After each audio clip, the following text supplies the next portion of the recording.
morning. You know, the F-35 may just be the best example of what's wrong with the Pentagon bureaucracy and a corrupt political system. This is a weapon that's bad for taxpayers, bad for our communities, and bad for our country. It's a product of a complex that President Eisenhower warned us about. It is destroying our country. It's bleeding us dry. It does not create jobs. It destroys jobs. $1 billion invested in education, clean energy, or healthcare creates 50 to 140% more jobs than Pentagon spending.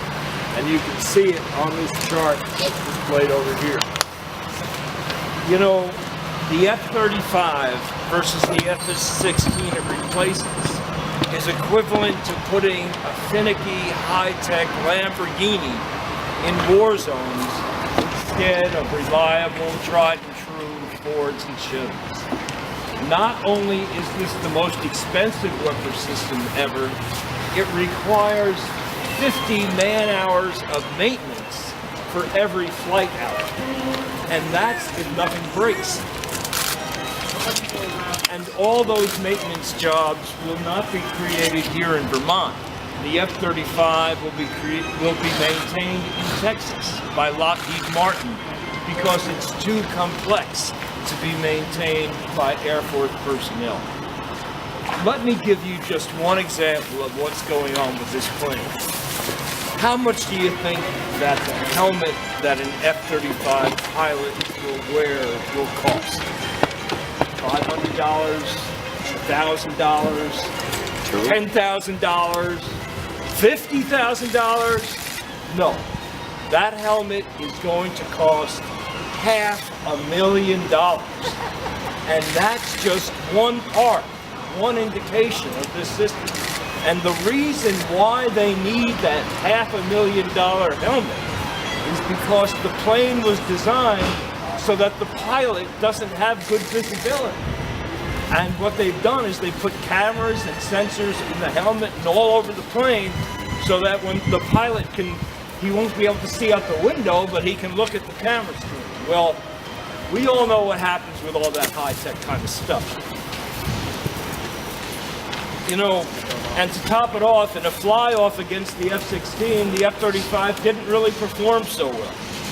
The Pentagon's Director of Operational Testing and Evaluation testified that, quote, the F-35 is an extreme example of optimistic, if not ridiculous, assumptions. You know, I had a friend who died a few years ago, Admiral Jack Shanahan. He was the last flag officer who didn't go to Annapolis. He worked his way up through the ranks. He told me a story that was life-changing for him. He was a young officer at the Pentagon walking down the hall with a senior officer. They were discussing a proposed weapon system that cost way more than it should. And Jack said, well, sir, there's no way the public's going to pay for it. And the senior officer turns to him and says, son, if we say we need it, you can be damn sure the American public's going to pay for it. It's that attitude, that arrogance that we've got to stop. The problem is that people throw up their hands and say, it's a cancer. There's no way to stop it. We may as well just accept it. Everybody says the problems are too big. There's nothing I can do about it. Well, enough is enough. Americans have a responsibility to hold their government accountable.